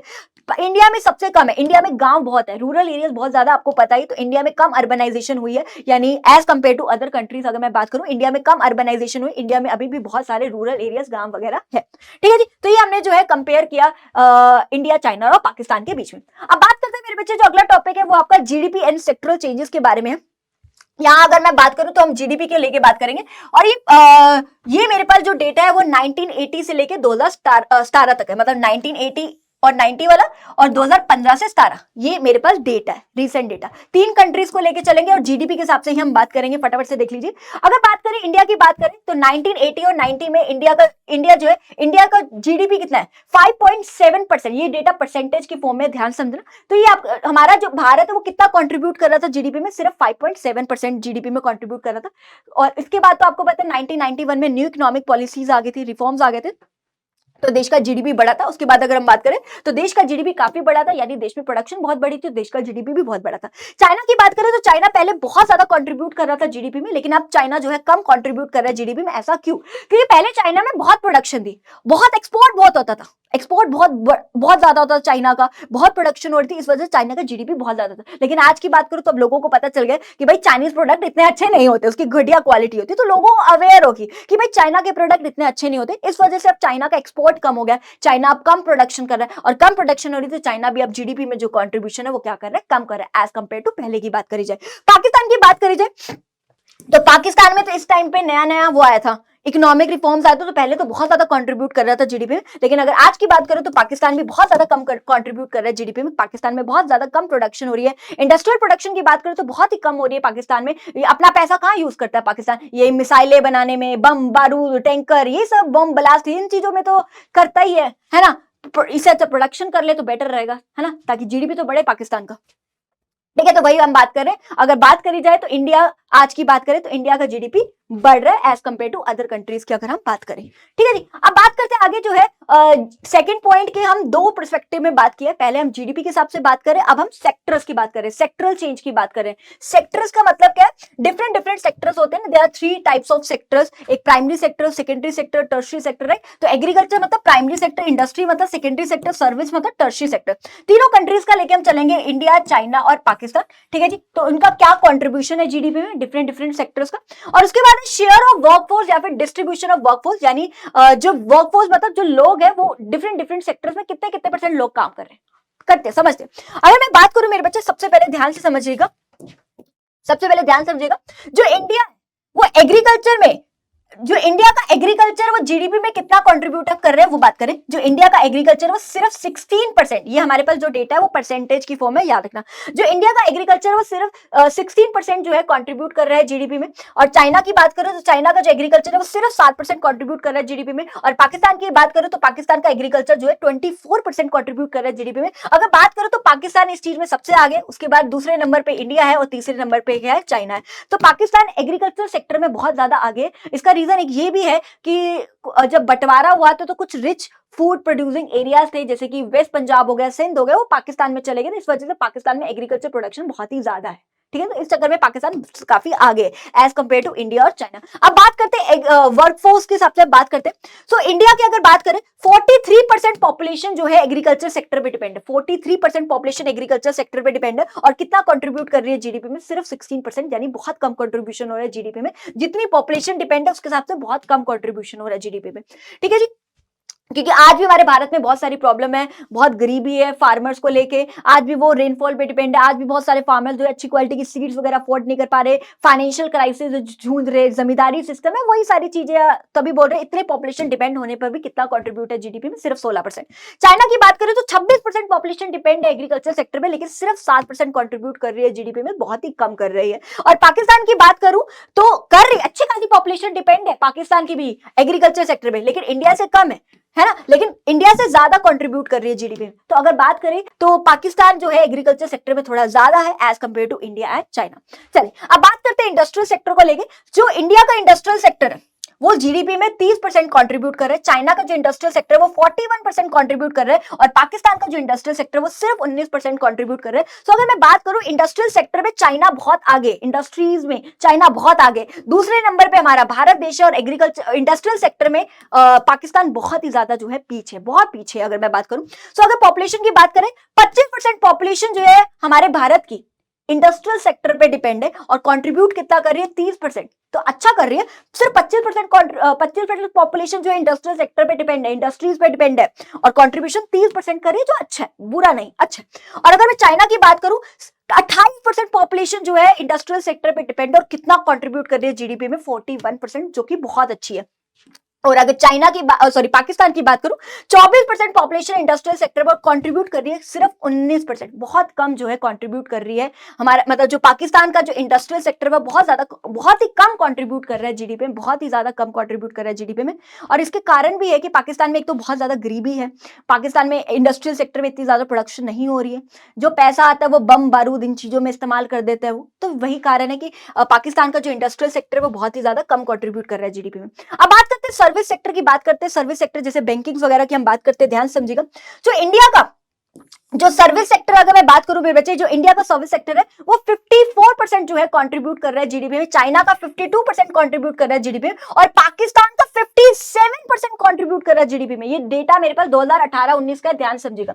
अब बच्चों को ये लग रहा होगा मैम पाकिस्तान तो इसमें आगे, बट अगर एक्चुअल में बात करूं तो दोनों एक साथ ही है। कैसे एक साथ है, अभी रुको, एक समान कैसे बोला है? देखो, इंडिया की अगर बात करें तो 32% पॉपुलेशन जो है सर्विस सेक्टर यानी बैंकिंग वगैरह पे, यानी अगर मैं बात करूं सर्विस सेक्टर पे डिपेंड है, और कंट्रीब्यूट कितना कर रही है 54% जीडीपी में। बहुत अच्छा, बहुत अच्छी बात है। अगर मैं चाइना की बात करूं तो 46% पॉपुलेशन जो है सर्विस सेक्टर पे डिपेंड है, और कितना कंट्रीब्यूट कर रही है जीडीपी में 52% कर रही है। और अगर पाकिस्तान की बात करूं 35% जो है पॉपुलेशन डिपेंड है सर्विस सेक्टर पे, और कितना कंट्रीब्यूट कर रही है जीडीपी में 57% कंट्रीब्यूट कर रही है जीडीपी में। सो अगर आप देख पा रहे हो मेरे बच्चे, अगर इंडिया और पाकिस्तान को मैं कंपेयर करूं तो 3% ज्यादा पॉपुलेशन जो है सर्विस सेक्टर पे डिपेंड है। तो वही देख लो, 3% ज्यादा पॉपुलेशन सर्विस सेक्टर पे डिपेंड है, तो 3% ही ज्यादा कंट्रीब्यूट कर रही है जीडीपी में। 54 से 57 में देख लो कितना फर्क है, 3%। अगर 3% ज्यादा पॉपुलेशन जो है, अगर मैं बात करूं 3% ज्यादा पॉपुलेशन डिपेंड है सर्विस सेक्टर पे, तो वही 3% ज्यादा कंट्रीब्यूट कर रही है जीडीपी में। अगर एक्चुअली बात करें तो इंडिया का सर्विस सेक्टर और पाकिस्तान का सर्विस सेक्टर लगभग एक साथ चल रहे हैं, बट फिर भी अगर हम बात करें तो अगर इसके हिसाब से चलना है तो कर लेते भाई, पाकिस्तान आगे है और इंडिया दूसरे नंबर पे, और तीसरे नंबर पे मान लो मैं चाइना को इसके अंदर ले लेती हूँ। बट एक्चुअल में अगर बात करें पॉपुलेशन को हिसाब से, अगर वर्कफोर्स के हिसाब से चले तो दोनों इंडिया और पाकिस्तान का लगभग एक बराबर है, क्योंकि अगर पॉपुलेशन 3% से ज्यादा तो उतना ही 3% से ज्यादा वो कंट्रीब्यूट भी कर रही है। चल, जब आगे हम बात करते हैं बेटा, अब हम ह्यूमन डेवलपमेंट इंडेक्स को लेके चलेंगे, जिसके अंदर कुछ इंडिकेटर्स होते हैं आपके। क्या क्या इंडिकेटर्स है जो हम बात करेंगे, क्या क्या इंडिकेटर्स के बेसिस पे हम रैंकिंग्स वगैरह करते हैं। तो ह्यूमन डेवलपमेंट इंडेक्स, इसकी जो रैंकिंग होती है वो अगर मैं बात करूं वो 0 से 1 के बीच में होती है। ह्यूमन डेवलपमेंट इंडेक्स जो है वो 0 से 1 के बीच में रहता है। 0 का मतलब होता है ये बहुत ही मिनिमम वैल्यू, और 1 जो है बहुत ही मैक्सिमम वैल्यू को बोला जाता है, बहुत ही मैक्सिमम, और 0 मतलब मिनिमम वैल्यू। इन दोनों के बीच में ही लाइक करती है ह्यूमन डेवलपमेंट इंडेक्स, ना 0 से कम होगा ना ही 1 से ज्यादा होगा। ठीक है जी, जो पहले 2 पॉइंट्स है इसको हम सबसे लास्ट में पढ़ेंगे, इन 2 पॉइंट्स को। सबसे पहले हम यहां से चलते हैं। सबसे पहला life expectancy at a birth, इसका मतलब है कि एक इंसान की एवरेज लाइफ कितनी है। तीनों कंट्रीज की बात करी जाएगी, इंडिया, चाइना और पाकिस्तान के बीच में, और डेटा जो है मेरे पास 2017 से 18 के बीच में। ध्यान समझिए, लाइफ एक्सपेक्टेंसी एट बर्थ का मतलब है कि एवरेज लाइफ कितनी है लोगों की। अगर मैं बात करूं तो इंडिया की बात करें तो लगभग 69.7%, ऑलमोस्ट अगर मैं बात करूं तो 70 ईयर्स बोल सकती है अप्रोक्सीमेटली में, अगर मैं बात करूं। और चाइना की लगभग 77 ईयर्स में अप्रोक्सीमेटली बोल सकती है, और पाकिस्तान में सबसे कम है। क्यों ऐसा चाइना में सबसे ज्यादा क्यों? क्योंकि चाइना में हेल्थ केयर फैसिलिटीज अच्छी है, हॉस्पिटल वगैरह अच्छे हैं as compare to India and Pakistan की। अगर मैं बात करूं चाइना सबसे आगे है। ठीक है जी, तो पहले नंबर पे अगर मैं बात करूं तो चाइना है, दूसरे नंबर पे इंडिया है, और तीसरे नंबर पे है पाकिस्तान। और ये जितनी ज्यादा हायर होगी उतनी बेटर है, हायर जितनी हायर उतनी ही ज्यादा क्या रहती है, बेटर रहती है। ठीक है जी, अब आगे बात करते हैं mean years of schooling, percentage age 15 and above. अगर आपको पता है इंडिया के अंदर, आपको पता भी होगा 6 से 14 साल तक के बच्चों के लिए फ्री एंड कंपल्सरी एजुकेशन है, as right to education act के तहत होता है ना, कि 6 से 14 साल तक के बच्चों के लिए फ्री एंड कंपल्सरी एजुकेशन। तो मेन जो है लोग अब खर्च कहां से कर रहे हैं, 15 साल से। तो 15 से आगे अगर मैं बात करूं तो लोग कितने साल तक और पढ़ रहे हैं, 15 ईयर्स से अगर मैं आगे चलूं तो लोग कितने साल और पढ़ रहे हैं। अगर मैं इंडिया की बात करूं तो लगभग 6.5 साल और पढ़ रहे हैं, 15 से करके देखो, 16, 17, 18, 19, 20, 21, लगभग 22 साल तक मैं 22 साल मान के चलती हूँ कि लगभग 21.5-22 साल तक लोग पढ़ते हैं। चाइना में बात करूं तो लगभग 8 साल और आगे अगर मैं लेके चलूं लोग पढ़ते हैं, और पाकिस्तान में जो है लोग बहुत ज्यादा कम। सो इसका मतलब ये है कि जो चाइना की बात करूं तो चाइना का जो एजुकेशन सेक्टर है वो बहुत अच्छा है एज कंपेयर टू इंडिया। और पाकिस्तान की बात करूं, इंडिया का दूसरे नंबर पे आता है, पाकिस्तान का बहुत ही तीसरे नंबर पे आता है। ठीक है जी, सो चाइना के अंदर लोग ज्यादा पढ़ रहे हैं, है ना, तो मीन ईयर्स ऑफ स्कूलिंग इसके अंदर ज्यादा है। तो ये भी हायर जितना है उतना ही ज्यादा क्या रहता है, बेटर रहता है। Next, gross national income per capita, जो यूएस डॉलर में है। ध्यान समझो, नेशनल इनकम मतलब किस देश की नेशनल इनकम कितनी है, जो यूएस डॉलर में। अगर इंडिया की बात करूं तो 6681 है, चाइना की बात करूं तो इतनी है, और पाकिस्तान की बात करूं तो 5005। तो अगर मैं बात करूं चाइना की सबसे ज्यादा नेशनल इनकम है, दूसरे नंबर पे इंडिया और तीसरे नंबर पे पाकिस्तान। और ये भी जितनी ज्यादा हायर होगी उतनी ही ज्यादा क्या रहेगी, बेटर होगी। जितनी ज्यादा देश की नेशनल इनकम होगी इसका मतलब उतना ही देश वो क्या कर रहा है, ग्रो वगैरह कर रहा है, तो अच्छी बात है।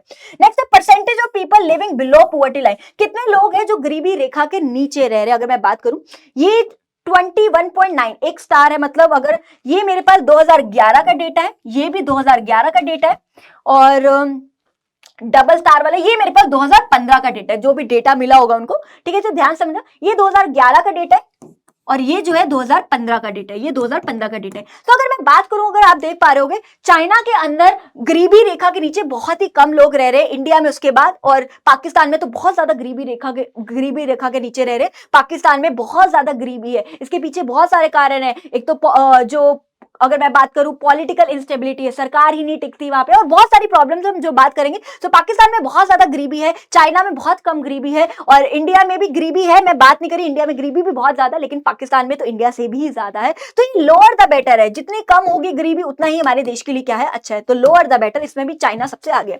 नेक्स्ट है मेरे बच्चे infant mortality rate. Infant mortality rate का मतलब है कि अगर इन्फेंट का मतलब होता है कितने नवजात शिशुओं की मौत हो रही है, यानी एक ऐसे बच्चे जो उनका एक साल के भी नहीं हुए, यानी उनका पहला हैप्पी बर्थडे भी नहीं है। ठीक है, तो अगर मैं बात करूं, अगर 1000 बच्चे हो रहे हैं, अगर बात करी जाए इंडिया की, चाइना की, पाकिस्तान की, तो 1000 बच्चों में से लगभग 29.9 मतलब लगभग 30% जो है बच्चे मर रहे हैं। अगर मैं बात करूं मतलब 1000 में मतलब 30 बच्चे मर रहे हैं। ठीक है जी। अगर चाइना की बात करूं तो लगभग 7.4 बच्चे मर रहे हैं, और अगर पाकिस्तान की बात करूं तो लगभग 57.2 मतलब लगभग 57 बच्चे मर रहे हैं। तो अगर आप बात करो, चाइना में बहुत कम बच्चे जो है मर रहे हैं, क्योंकि चाइना का हेल्थ सेक्टर बहुत ज्यादा आगे है।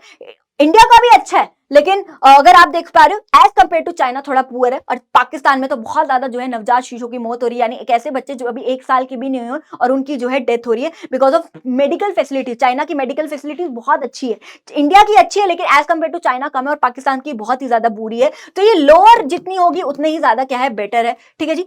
चल जी, नेक्स्ट है मैटरनल मोर्टेलिटी रेट। मैटरनल का मतलब है जो प्रेग्नेंट वुमेन्स है ना, ऐसी वुमेन जो प्रेग्नेंट है और उनकी डेथ हो रही है, जो प्रेग्नेंट है और उनकी डेथ हो रही है। अगर मैं बात करूं 1 लाख औरतें अगर मैं बात करूं 1 लाख औरतें अगर प्रेग्नेंट है, तो इंडिया की बात करूं तो लगभग 133 औरतों की डेथ हो रही है। चाइना की बात करूं तो सिर्फ 29 औरतों की डेथ हो रही है, और पाकिस्तान की बात करूं तो सबसे ज्यादा जो है डेथ हो रही है। एक तो हेल्थ केयर फैसिलिटीज ही बात करूंगी कि थोड़ी भी कॉम्प्लिकेशंस हो तो ऑब्वियसली चाइना का health care facilities, medical facilities इतनी एडवांस है, बड़ी से बड़ी कॉम्प्लिकेशंस के भी सॉल्व हो जाते हैं। और इंडिया की भी ठीक है, लेकिन पाकिस्तान की आप देख पा रहे बहुत ही ज्यादा बुरी है दशा इसमें। तो वही चाइना सबसे आगे, फिर इंडिया, फिर पाकिस्तान, क्योंकि चाइना सबसे ज्यादा एडवांस है मेडिकल टेक्नोलॉजी में, उसके बाद इंडिया आता है, एंड देन उसके बाद क्या होता है, पाकिस्तान। और ऊपर से एक और चीज भी है कि चाइना की सड़कें देखिए, ऑब्वियसली एक प्रेग्नेंट वुमेन है तो उसको बोला जाता है ना कि सड़कें सही होनी चाहिए, कॉम्प्लिकेशंस हो जाती है, स्मूथ सड़कें। आपको पता है चाइना की सड़कें कितनी है, इंफ्रास्ट्रक्चर कैसा है, कितना सही, ठीक है, कितनी सही चकाचक सड़कें। तो वही बात करें तभी वहां पे जो है प्रेग्नेंट वुमेन्स की जो डेथ है वो थोड़ी कम है एज कंपेयर टू हमारे देश में। तो आपको पता है कितने गड्ढे गुड्ढे भी बहुत है। ठीक है, तो वही नॉर्मली आप कंपेयर कर सकते हो, वही कारण है। चलिए, population using at least basic sanitation. कितनी पॉपुलेशन है जो एटलीस्ट बेसिक सैनिटेशन, साफ सुथरे वॉशरूम वगैरह यूज कर पा रहे हैं। तो अगर मैं बात करूं, चाइना में 75% पॉपुलेशन यूज कर पा रही है, इंडिया में और पाकिस्तान में 60% पॉपुलेशन जो है एक बेसिक सैनिटेशन की फैसिलिटी ले पा रही है, यानी साफ सुथरे वॉशरूम की उनको फैसिलिटीज वगैरह मिल रही है। तो ये भी बेटा जितनी हायर होगी उतनी ही ज्यादा बेटर है। और ये तो हमने लोअर की बात करी, ये भी जितनी हायर होगी उतनी ज्यादा क्या है, बेटर है। चल जी, population using at least basic drinking water resources. कितनी पॉपुलेशन है जो साफ सुथरा पानी पी पा रही है। अगर मैं बात करूं जो साफ सुथरा पानी ले पा रही है, अगर मैं बात करूं चाइना में 96% पॉपुलेशन है जो साफ सुथरा पानी ले पा रही है, इंडिया की बात करूं तो 93 है, और पाकिस्तान की बात करूं तो 91 है। ये भी जितना हायर होगा उतना ही ज्यादा क्या है, अच्छा है। और बात करते हैं मेरे बच्चे percentage of under nourish children, ऐसे बच्चे जो नरिश नहीं है, वो ढांचे वगैरह देखते हैं ना, बहुत ज्यादा नरिशमेंट की कमी है उन बच्चों में। तो अगर मैं बात करूं चाइना में जो है 8.1% बच्चे हैं जो अंडर नरिश है, फिर बात करी जाए इंडिया में 37.9 और पाकिस्तान में 37.6, जो लगभग अगर बात करें तो ऑलमोस्ट सेम ही है। पाकिस्तान में चाइना में सबसे ज्यादा कम है, क्योंकि चाइना में इतनी गरीबी नहीं है जितनी हमारे इधर है गरीबी, तो चाइना में कम है ये प्रॉब्लम, लेकिन लगभग इंडिया और पाकिस्तान में लगभग सेम ही है, कुछ 2-3% से जो कम है। उसका रीजन यही है कि पाकिस्तान में फूड ग्रेन्स की प्रोडक्शन थोड़ी ज्यादा है, आपको पता है, इस वजह से जो है थोड़ा अंडर नरिशमेंट है, तो ऑलमोस्ट सेम, बट थोड़ा सा माइनर सा फर्क जो है इस वजह से ही है।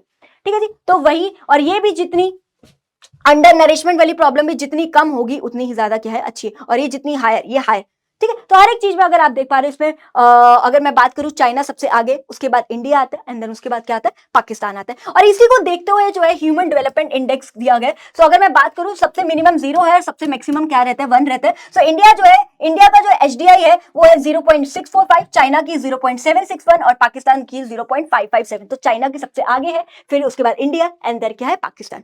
ठीक है। उसके बाद अगर आप देख पा रहे हो रैंकिंग्स होती है, हर कंट्री की रैंकिंग्स होती है। तो चाइना की रैंक देख रहे हो 87, मतलब टॉप कंट्रीज की रैंक होती है, तो 87 नंबर पे आता है, और हमारा भारत 130 नंबर पे आता है, एंड पाकिस्तान 154 नंबर पे आता है। तो वही अगर आप देख पा रहे हो चाइना सबसे आगे है, इंडिया उसके बाद, एंड देन पाकिस्तान। ठीक है जी, एम आई क्लियर? तो यहां से हम देख पा रहे हैं। चल जी, अब आगे चलते हैं मेरे बच्चे, लिबर्टी इंडिकेटर का टॉपिक करते हैं। लिबर्टी इंडिकेटर का मतलब ध्यान से समझना, लिबर्टी का मतलब होता है फ्रीडम देना।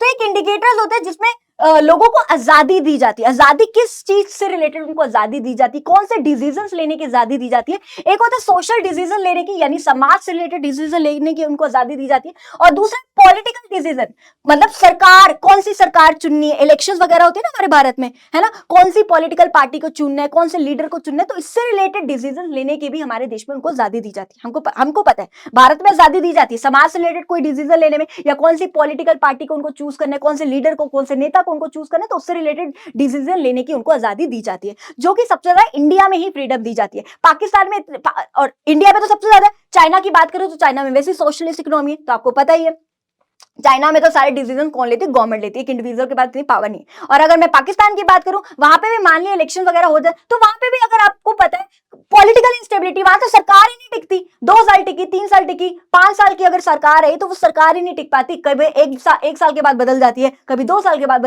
बदल जाती है, कभी 3 साल के बाद बदल जाती है, वहां तो सरकार ही नहीं टिकती, इतनी ज्यादा पॉलिटिकल इंस्टेबिलिटी है वहां पे। तो वही बात करें लिबर्टी का मतलब होता है, इट इज द इंडिकेटर, एक ऐसा इंडिकेटर जो क्या मेजर करता है, extent of demographic participation. Demographic का मतलब पॉपुलेशन, कितनी पॉपुलेशन पार्टिसिपेट कर रही है समाज से रिलेटेड डिसीजन लेने में, या पॉलिटिकल डिसीजन, यानी नेता, कौन नेता बनेगा, कौन लीडर बनेगा, तो ये इससे रिलेटेड डिसीजन लेने की उनको क्या दी जाती है, आजादी दी जाती है, जो कि सबसे ज्यादा भारत के अंदर है। भारत में इलेक्शंस वगैरह होते हैं तो एक इंडिविजुअल को राइट दिया जाता है, एक पावर दी जाती है ना, कि वो समाज से रिलेटेड है या पॉलिटिकल पार्टी से रिलेटेड कोई भी डिसीजन वगैरह ले सकते हैं। तो भारत में जो है मेरे बच्चे सबसे ज्यादा फ्रीडम वगैरह दी जाती है। लेकिन प्रॉब्लम ये है but it has not given any extra weightage in the calculation of HDI. लेकिन प्रॉब्लम पता ये कि जब भी हम एचडीआई को कर रहे हैं, ह्यूमन डेवलपमेंट इंडेक्स को जो हम मेजर कर रहे हैं, उसके अंदर इसको इंक्लूड नहीं किया जाता। ध्यान से समझिए क्या बोला जा रहा है। अब हमें पता है इसमें अगर इसको हम बोले तो इंडिया सबसे आगे है, फिर उसके बाद पाकिस्तान आएगा, फिर उसके बाद चाइना आएगा। चाइना में तो गवर्नमेंट ही डिसीजन लेती है, इंडिविजुअल को तो पावर ही नहीं दी जाती। लेकिन एचडीआई में इसकी कोई एक्स्ट्रा वेटेज नहीं दी जाए, अगर दी जाती तो सबसे ज्यादा कौन आगे होता है इसके अंदर, इंडिया आगे होता है। वही हमने बात करी, लिबर्टी का मतलब फ्रीडम देना। किस चीज से फ्रीडम? ये ऐसा इंडिकेटर है जो क्या मेजर करता है कि कितनी जो पॉपुलेशन है वो पार्टिसिपेट कर रही है, मतलब उनको क्या फ्रीडम दी जा रही है समाज से रिलेटेड डिसीजन लेने में, पॉलिटिकल पार्टी से रिलेटेड उनको डिसीजन वगैरह लेने में।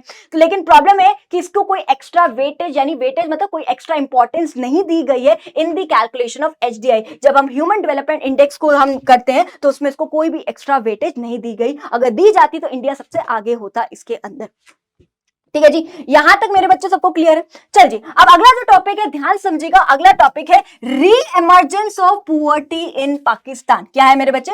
री एमर्जेंस ऑफ पुअर्टी इन पाकिस्तान का मतलब है कि क्या कारण है कि पाकिस्तान के अंदर फिर से इतनी गरीबी आ रही है, फिर से इतनी ज्यादा गरीबी आ रही है। क्या कारण है कि पाकिस्तान के अंदर इतनी ज्यादा गरीबी आ रही है? तो पहला है पॉलिटिकल इंस्टेबिलिटी, कि सरकार ही नहीं टिकती पाकिस्तान में। तो यार 1 साल के बाद चेंज हो जाती, कभी 2 साल के बाद बदल जाती, कभी 3 साल के बाद बदल जाती। अब आप खुद सोचो, जहां पे सरकार ही नहीं टिक रही, वहां पे कोई इन्वेस्ट करना चाहेगा, पैसा लगाना चाहेगा? नहीं लगाना चाहेगा। लोग डरेंगे कि भाई इस कंट्री में क्या पैसा लगाओ, यहाँ तो सरकार नहीं टिकती, कहीं मेरा पैसा ही ना डूब जाए। तो इसी वजह से जो है पाकिस्तान में बहुत ही ज्यादा क्या है, गरीबी है। ठीक है, और इसी वजह से जो बाहर के लोग हैं वो इस कंट्री में इन्वेस्ट ही कम करना चाहते हैं कि भाई सरकार नहीं टिक रही, कहीं मेरा पैसा ही ना टिके, वो प्रॉब्लम आ जाती है। ठीक है जी, अब आगे चलिए मेरे बच्चे, financial dependent upon foreign loan. जो पाकिस्तान है वो बहुत ज्यादा फॉरेन लोन पे डिपेंड है, मतलब इतनी ज्यादा पैसे की कमी है पाकिस्तान के अंदर कि उनको जो है बाहर की कंट्रीज पे डिपेंड होना पड़ रहा है, लोन वगैरह लेना पड़ रहा है, बाहर की कंट्रीज में कर्जा वगैरह लेना पड़ रहा है। उनके पास इतनी ज्यादा पैसे की तंगी है, और वो पैसे का जो लोन लेती है ना, ये नहीं कि देश पे लगाए, अच्छा कुछ डेवलपमेंट का कुछ काम कर दे, वो उस पैसे से बम बारूद मिसाइलें वगैरह बना रही होती है। तो इतनी ज्यादा प्रॉब्लम है और इतनी ज्यादा गरीबी है पाकिस्तान के अंदर कि बहुत ज्यादा फाइनेंशियली डिपेंड है, मतलब लोन वगैरह ले रही है बाहर की कंट्री से, बहुत ज्यादा जो है लोन वगैरह ले रही है, क्योंकि पैसे की बहुत ज्यादा तंगी है पाकिस्तान के अंदर। नेक्स्ट है fall in foreign exchange reserve due to less export. अब पाकिस्तान का एक्सपोर्ट इतना ज्यादा कम है, अब एक्सपोर्ट करेगी तो ही देश में पैसा आएगा, फॉरेन एक्सचेंज रिजर्व बढ़ेगा, बेचेगी बाहर की कंट्रीज को तो ही फॉरेन एक्सचेंज रिजर्व आएगा। अब एक्सपोर्ट ही कम है तो इस वजह से फॉरेन एक्सचेंज रिजर्व भी जो है पाकिस्तान का बहुत ही ज्यादा क्या है, कम है। और बाहर के जो लोग हैं वो पाकिस्तान में इन्वेस्ट भी कम करना चाहते हैं, क्योंकि उनको ये लगता है कि पाकिस्तान हर चीज में तो दूसरों से पैसा मांगता रहता है, सरकार तो यहाँ की टिकती नहीं है ना, सीधी सी बात है, सरकार तो यहाँ की टिकती नहीं है, कहीं हम अपना पैसा लगाए हमारा पैसा ना डूब जाए। तो इस वजह से पाकिस्तान में इन्वेस्टमेंट भी, फॉरेन इन्वेस्टमेंट कम होती है, फॉरेन एक्सचेंज रिजर्व जो है पाकिस्तान का क्या रहता है, कम है, बहुत ही कम है पाकिस्तान का। नेक्स्ट है more expenses of defence equipment. Defence equipments का मतलब क्या होता है, जो बम बारूद मिसाइलें, बहुत ज्यादा खर्चा कर रही है भाई इनके ऊपर, बहुत खर्चा, एक्सेसिव मिसाइलें वगैरह, जो पैसा थोड़ा बहुत आता है वो इन चीजों पे लगा देती है यार, ये चीजों पे। इससे अच्छा देश की तरक्की पे लगाए, इंडस्ट्रियल की ग्रोथ पे लगाए तो अच्छा है। अगर ये थोड़ा कम कर देगी ना तो दूसरी कंट्रीज को भी थोड़ा कम करना पड़ेगा, क्योंकि इनके चक्कर में उनको करने पड़ते हैं कि कभी भी अटैक कर सकती है पाकिस्तान। समझ रहे हो क्या बोलना चाह रही? तो भाई बहुत ज्यादा एक्सेसिव खर्चा करती है डिफेंस इक्विपमेंट में, इससे अच्छा इंडस्ट्रीज की ग्रोथ में लगा देगा तो इंडस्ट्रियल सेक्टर भी जो है ग्रोथ करने लग जाए। तो यही कारण है कि पाकिस्तान में बहुत ही ज्यादा क्यों है, गरीबी है। तो लो जी मेरे बच्चे, चैप्टर आपका समाप्त होता है। मैंने बहुत ही अच्छे से आपको इस चैप्टर को रिवाइज कराने की कोशिश करी। सो आई होप आपको चैप्टर बहुत अच्छे समझ आएगा। सो बस फिर मिलते हैं आपसे जल्द नेक्स्ट क्लास में, तब तक के लिए take care, bye bye, enjoy, love you all.